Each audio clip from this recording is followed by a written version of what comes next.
Thank you for that introduction, Mike. It's indeed an honor to be here as a guest of DMCC and the Dubai Precious Metals Conference. It's always great to be back to Dubai.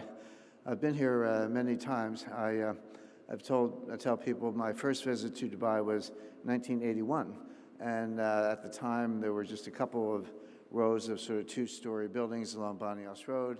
And there were only, I think, two high-rises, two hotels down near the water, and that was it. The main activities were pearl diving and offshore banking. I'm not a pearl diver. I was here. I was working for Citibank at the time, and that was my reason for being here. But one of the benefits of that is, having come back many times, I've seen the growth of the city. Every time I come, even if it's a few years apart, it's a different city. So it really is a spectacular achievement, architecturally, financially, and otherwise. So as I say, it's great to be here. I tell people that story. I said it through the 90s and the early 2000s. Well, I was there in 1981. I've seen the whole thing. And I mentioned it last night to some younger people, and their reaction was, oh, I wasn't even born then. So I may stop using that line. But as I say, I've been here many times. It's great to be back. My topic is what I call the BRICS 11. That is the original 4 plus South Africa plus the 6 new members, including UAE, of course. Gold, and with particular emphasis on the role of the UAE. I have about 20 minutes to do this. I have 2 hours of material, so I better get started. So I want to start with history. Sorry, go back. A little bit about the history of the BRICS. This is the picture of the leaders of the BRICS summit that was held in Johannesburg, South Africa, last August. You have Lula, Xi Jinping, Cyril Ramaphosa of South Africa, Prime Minister Modi, and on the right, that's not Vladimir Putin, that's Sergei Lavrov, who of course is the Russian foreign minister. Putin couldn't attend, he wanted to, but there's an arrest warrant out for him from the International Criminal Court, and Ramaphosa said, don't worry, we won't arrest you, but there could be NGOs and others who might, so he decided to make life easier for all concerned. But he participated by video, so I still don't have a 5-shot of the 5 leaders, but that's the best we can do. A little bit about the history of the BRICS. Before I jump into that, I want to start with not really an equation. I mean, it's expressed as an equation. It's really a bit of logic. If Plato was the father of philosophy, Aristotle was the father of logic. And this is this is called the transitive law. And very basically, we probably all learned this in the 6th grade or something. If it's true that A equals B equals C, then A equals C. Again, a syllogism, but a good piece of logic. I want to suggest that this is the key to the future of the international monetary system. I'll come back to this logic at the end and explain why, but if we can just bear this in mind, it's actually a very important expression of what's going on with the BRICS. So let's talk about the history of the BRICS. Started in 2001 as a marketing ploy by Goldman Sachs. They just thought it was a good way to get Americans to buy emerging market securities and their 401ks or whatever. But it took on a life of its own. In 2006, the foreign ministers of Brazil, Russia, India, and China met on the sidelines of the UN General Assembly in New York. That's not uncommon. There are lots of sort of bilateral side meetings. In 2009, they had their first formal summit. It was in Yekaterinburg, Russia. The attendees were Dmitry Medvedev, who was president of Russia at the time, Lula da Silva, who was president of Brazil at the time. He's the president again, spent a little time in jail in the meantime, but who knows, maybe we'll have the same experience with Donald Trump, Prime Minister Singh of India, and Hu Jintao of China.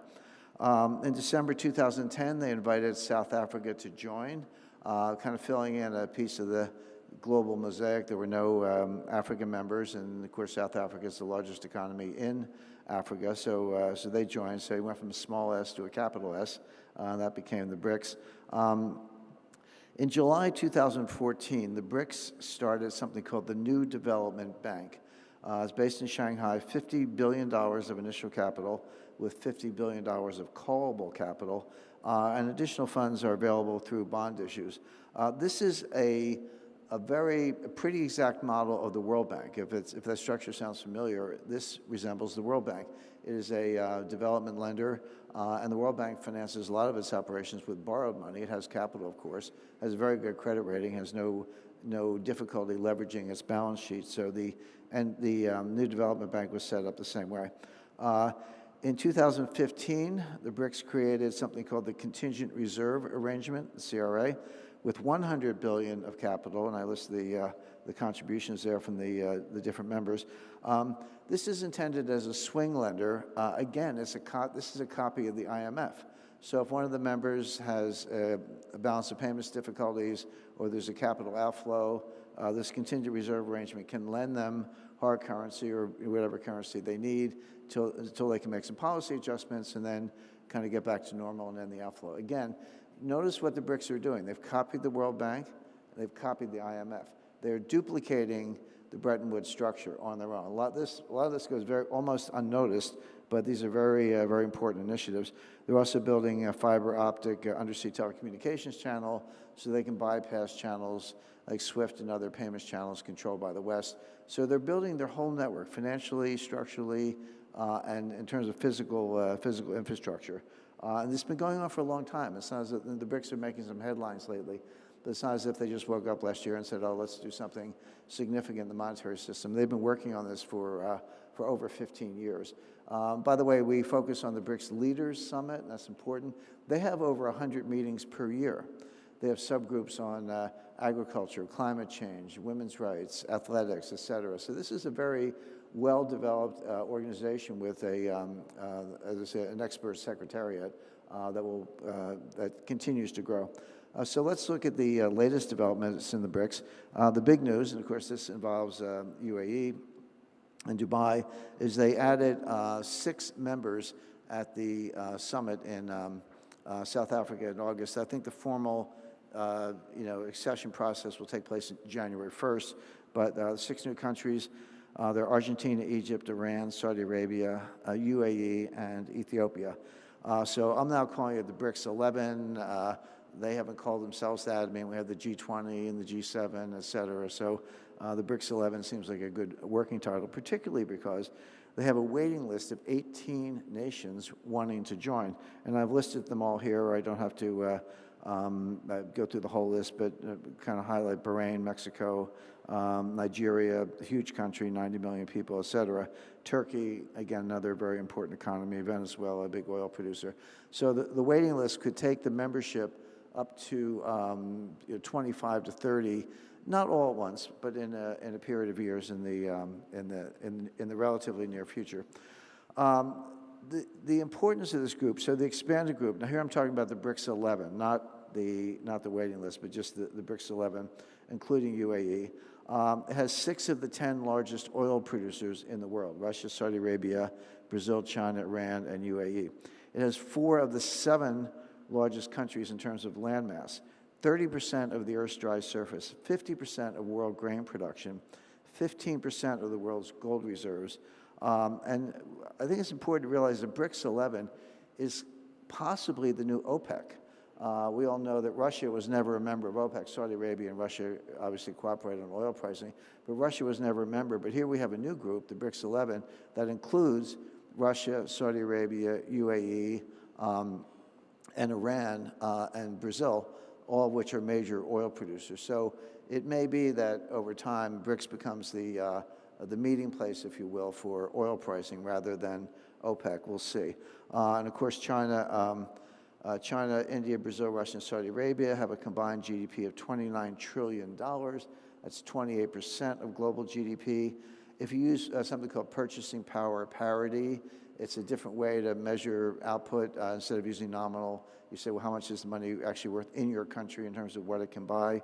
That group I just mentioned would have 54% of global GDP.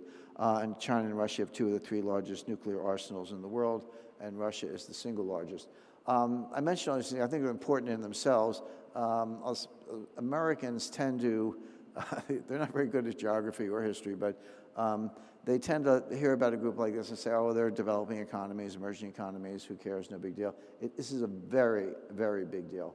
And again, these collective statistics are meant to show the economic, military, agricultural, and financial and other powers of the combined group. So now I want to jump to kind of what gave rise to the BRICS currency. Why are the BRICS considering a new currency? And we'll talk a lot more about that. Well, the answer is the U.S. has made a major blunder. I don't know what happened to our foreign policy team. I've been around long enough. I go back to the days of Henry Kissinger and James Baker and George Shultz. And, you know, when I was growing up, you studied John Foster Dulles and Dean Acheson, Dean Rusk, and others. We seem to have lost those giants. We have, in my view, the weakest foreign policy team probably in U.S. history. But I do spend quite a bit of time with the military and the intelligence community. I meet with them on a regular basis. And one thing I've said, and I said this 10 years ago, but I've certainly repeated it, I'll say it again right now, the U.S. Has blundered by weaponizing the dollar. We use economic sanctions. Will we overuse economic sanctions? The U.S. did use economic sanctions against Iran in 2011, 2012 to kind of drive them to the bargaining table on this deal, the joint plan of action, which was designed to kind of stop or slow Iranian enrichment of uranium, creation of highly enriched uranium. It did that, although, you know, query if the deal was any good. But U.S. economic sanctions only work if three conditions are met. Number one, the target has to be a small to medium-sized economy. Number two, the target has no alternative payment channels. They don't have anywhere else to go. And number three, they don't have a lot of hard currency or gold. None of these conditions apply to Russia. The United States is imposing sanctions on Russia in connection with the Ukrainian war. I teach financial warfare at the U.S. Army War College. I told my class it's a seminar style, I told my class in the spring of 2022, right after the war began, I said two things. Number one, our sanctions are going to fail. And two, they will worse than fail. They will actually boomerang and hurt the United States more than they hurt Russia. I got a lot of pushback. You know, these are battalion commanders and Navy commanders and F-16 pilots and all that, and they were pretty gung-ho. But I taught the class again this past spring in 2023, and I said, let me tell you what I told the class last year. I said this was all going to fail and backfire, and I was right about everything. All those things have played out. The Russian ruble is fine. I mentioned here that Russian growth for 2023, when I wrote this, projected at 2.1%. U.S. probably a little bit lower than that. The latest statistics, this just came through in a matter of days, the Russian economy is projected to grow 5% in the fourth quarter, an annualized rate of 5% in the fourth quarter. The U.S. will be lucky to get kind of 1.5, 2. The ruble was constant at 70 for most of the past year and a half. It's a little weaker right now, but that's because there's a little bit of inflation in Russia. The Russian economy is suffering labor shortages. They are on a full war footing. All the factories are full. They're also making advances in technology. In other words, everything that we were going, Biden said, we're going to crush the ruble, we're going to crush the Russian economy. Janet Yellen, who knows nothing about what we're talking about right now, was echoing the same thing as one guy, Wally Adeyemo, Deputy Secretary of the Treasury. He's a good lawyer, smart guy, knows sanctions, but doesn't know anything about economics. He was head of the Obama Foundation, hung out with Larry Fink for a year, carried his briefcase, but Fink's just in his own bubble, so you don't really learn anything about how sanctions work in the real world and how easy they are to get around. So it has been a complete failure. And importantly, Brazil, China, India, Turkey, Malaysia, Iran, and the UAE, and many other nations, and some are friends of the United States, I don't dispute that, but they have refused to join the sanctions. I mean, sanctions only work if, like, most of the countries in the world join you, but a lot of really important countries have not. They're not anti-U.S., but they're just, not our war in Ukraine, not our business. We want to do business, and we're not joining the sanctions. So I would say that the U.S. effort to weaponize the dollar, one metaphor is, how many times can you hit the punching bag before the punching bag gets up and walks out of the room? And that's what has happened. The BRICS have said enough with your sanctions, and in particular, the seizure of the assets of the Central Bank of Russia, that was unprecedented. We did that with Iran and North Korea and a few others, but much less important. But Russia was a very big deal. So let me jump to, so I talked about the weaponization of the dollar. De-dollarization is best understood as the response to the weaponization of the dollar. Again, the big blow, the U.S. Treasury seized Russian securities, Russia's U.S. Treasury securities. Russia had invested a lot of its hard currency reserves in U.S. Treasury securities, about $230 billion worth. Russia, very wisely, I always say Elvira Nabiullina, who's the head of the Central Bank of Russia, as far as I can tell, she's the only central banker in the world who actually knows what she's doing. But she spent the last 10 years buying 2,000 metric tons of gold, actually more than that. Russia's gold went from 600 metric tons to almost 3,000 metric tons over the course of the last 11 years.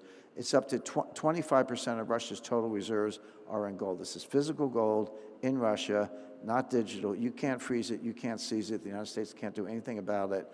So that was a great insurance policy and a great cushion that she engineered.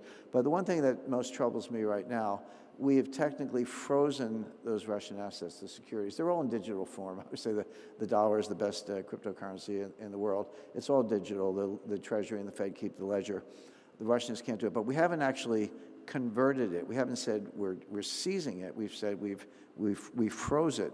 Now there's a movement in the United States to actually either take the Russian securities or maybe just the interest that they pay and basically seize that money, take it over, and then use it to pay for the war in Ukraine.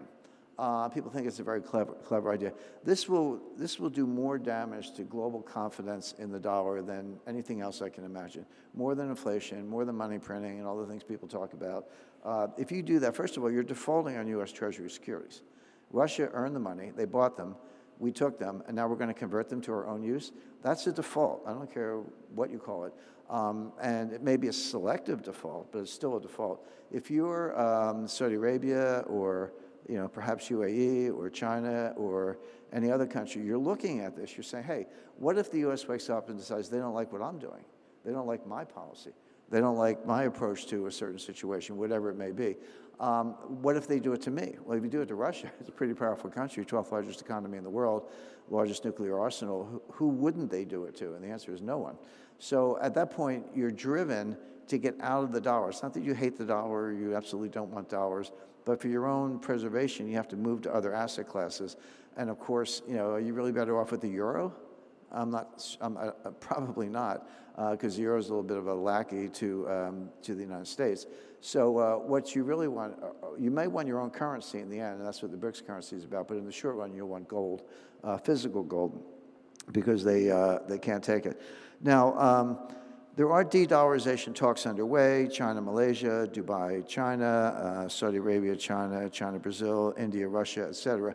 All these bilateral talks, and they may make some progress, and I think the most progress I've seen is between Brazil and China, where China agrees to take rice for what Brazil buys and vice versa. The Brazilians will take the yuan if they sell Embraer aircraft or soybeans, as the case may be. But the key to any of that is if you're the seller, what do you do with the money, right? You're Russia, you sell oil to India, and they pay you in rupees. What are you going to do with the rupees? I mean, how much curry do you actually need? The answer is probably not much, and you can have the rupees in the bank account that doesn't have to go through SWIFT, but you can't do anything with it. And that's the limitation on any bilateral transaction currency arrangement. Even China, Russia, I mean, what's Russia going to do with the yuan? Well, they can go shopping in China to a certain extent, but that's very limited. What you need, the key to a new currency, and this kind of comes back to the BRICS, you need a large membership. You need 20 or 30 countries. There are only 19 members of the euro, and it's a very successful reserve and transaction currency. So what the BRICS did in Johannesburg, I'm enough of a geek. There's a 24-page single-spaced communique. I read the whole thing. It barely mentions the new currency. It just mentions it in passing in one little place, not much at all. And people said, hey, Jim, you said there was going to be a big deal about the currency. And I said, well, there was. But the big deal was the expansion of the membership. Because now, let's just say you have 20 or 25 member countries, and you're Russia, and you sell oil to India, and you get paid not in rupees, not in dollars, but in the new BRIC currency. Well, now you can go shopping all over the world. You can buy Brazilian aircraft. You can buy Chinese manufactured goods. You can buy technology from India, et cetera. And that's the key to a successful transaction currency, and that's exactly the path the BRICS are going down by expanding the size of the group. And you don't need a common fiscal policy. One really bright, smart analyst that I read. I think he's great. But he said, the BRICS currency won't succeed because they don't have a common fiscal policy. I said, have you not heard of the euro?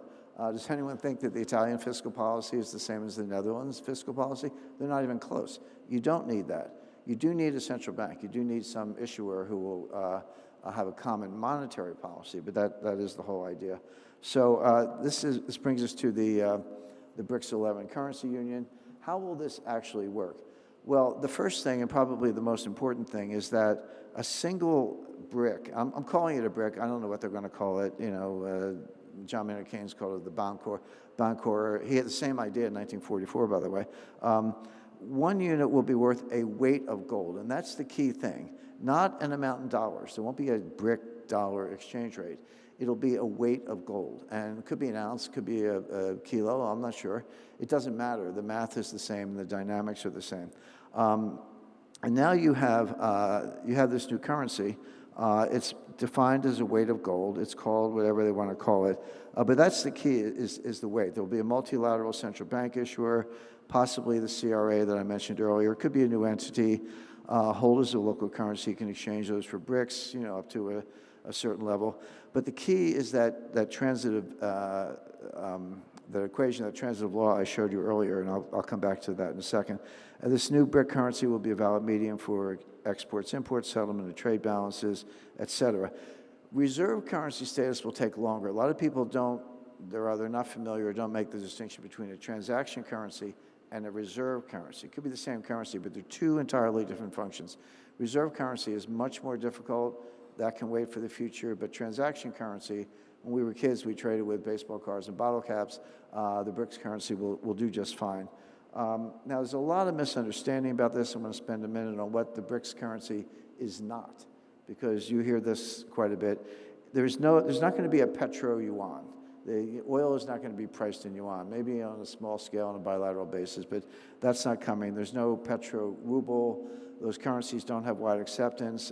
They don't really have reserve potential. It's a whole, we spend an hour on why they don't, but take my word for it. And there's a problem with the rule of law. Does anyone really trust China or Russia when it comes to the rule of law? This will not be a new gold standard. If you have a BRICS currency, you're not going to be able to march down to the People's Bank of China and say, hey, give me some gold. They're not going to do that. As a matter of fact, the BRICS don't even need gold. The only country in the world, the only two countries that even come close to having enough gold to back a currency are Switzerland and Russia, but even they fall short. You need a lot more gold to back a currency with it. So it's not a new gold standard. And by the way, it's not the end of the dollar. That's the other thing you hear about. It's like, oh, here comes the BRICS currency. It's going to run the dollar off the road. It's going to be the end of the dollar. No. In fact, the genius of the BRICS currency is precisely the fact that you'll still have the dollar. You'll be able to free ride on the dollar, let the dollar do the dirty work in the gold market, and your BRICS, remember, is tied to weight of gold, not to the dollar. This system does bear a close resemblance, striking effect, to what Keynes proposed at Bretton Woods in 1944. He started out with a multi-commodity standard, pretty quickly realized that commodities are not as fungible as people imagine. They say oil, yeah, is a world market, but there's 72 kinds of oil based on sulfur content, viscosity, et cetera. The only thing that really serves well as a basis for a global currency, if you want something tangible, is gold, because it's gold. It's an element. It's not even a molecule, atomic number 79. It's either gold or it isn't, but you don't have to worry about spoiled corn or sulfur in the oil. And the real key to the large currency union is mutual agreement. So I want to come back to Aristotle. So now I'm just substituting economic facts for A equals B equals C. So 1 brick equals 1 ounce of gold. 1 ounce of gold is, I'll say, $2,000 an ounce. That's kind of close to the current price. If that's true, then 1 brick equals $2,000. But the key here, the key in this equation, is that the brick is not pegged to the dollar. It's not automatically always $2,000. It's pegged to 1 ounce of gold. So what happens when the price of gold goes to $3,000 an ounce? Well, 1 brick is still 1 ounce of gold. The value of the brick has not changed because it's not denominated in dollars. It's denominated by weight of gold. But following through with our friend Aristotle, we see that 1 brick is now worth $3,000. So in other words, the brick, by tying to a weight of gold, gets to free ride on the dollar-denominated gold market. When people talk about dollar price of gold, they think they're talking about gold. Not really. You're really talking about the dollar. A weak dollar is a higher dollar price for gold. A strong dollar is a lower dollar price for gold. So in this example I just gave you, the BRIC gained 58% in US dollar terms by doing nothing. They didn't do anything. They just let the dollar go down against gold. What really happened, the US dollar lost 34% of its value measured by weight of gold by dropping from 10,000 of an ounce to 3.3 10,000 of an ounce per dollar. That's actually less than the dollar lost from 1971 to 1980. So people who say that will never happen, my answer is it has happened, and not that long ago. So the BRICS 11 are betting that the US dollar will not hold its value in relation to gold, and they win by doing nothing. By tying it to weight of gold, you just sit there and your currency goes up. So the BRICS will have a rooting. They don't want to end the dollar. They want the dollar to serve the role I just described. The BRICS will win by doing nothing, but they'll be rooting for a higher dollar price for gold, and that's a very powerful driver. I'll just end quickly. This is what the world looks like. These are the BRICS 11, including the new members, including UAE. If they expand to the waiting list I talked about, this is what the world looks like, including the waiting list. I would expect that members of the Shanghai Cooperation Organization, which is led pretty much by China, and the Eurasian Economic Union, which is led pretty much by Russia, and other affiliated groups, members of the former Commonwealth of Independent States, which is the sovereign nations that spun out of the old Soviet Union. That looks like this. So here's your fully expanded BRICS world with all the additional members. That, when I saw it, it bore a striking resemblance to this, which is Halford Mackinder, father of geopolitics, kind of turn of the 20th century British, they say, the first geopolitician, if you will. He created this map, and he called the green area the world island. And he said, he identified an area, I get my pointer out here, right in there, that area. He called it the heartland, and he said, he who controls the heartland controls the world island, and he who controls the world island controls the world. And again, I would just invite the audience to compare that to that, and you can see what's actually going on here. And by the way, even with the BRICS, I'll just, pardon me, just for a second. You see they control the Suez Canal, they control the Straits of Hormuz, kind of working on the Straits of Malacca. But it's not only a physical, geographic dominance, but they'll control major sea lanes as well, which could neutralize the power of the U.S. Navy.